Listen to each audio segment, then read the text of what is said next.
You wanna know what's really the best kind of skincare products that you can use? Flax seeds and banana peels. These are the best fucking skincare products. Start your morning off with rubbing a banana peel all over your face, letting that sit for around 15 minutes or so. And for the flax seeds, you gotta make yourself some flaxseed gel and then freeze it into little ice cubes. Rub this all over your face, making sure that everything is all covered.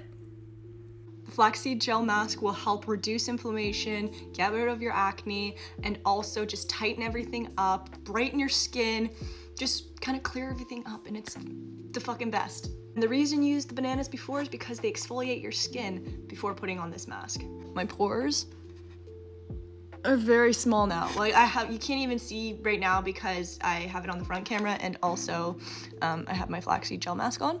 But my pores have shrunk and my skin is clear. That is a mosquito bite. Took a while. Also brush your teeth. Brush your teeth, guys. Just so you know. It will help improve your skin if you don't already brush your teeth. All right, I love you guys, bye.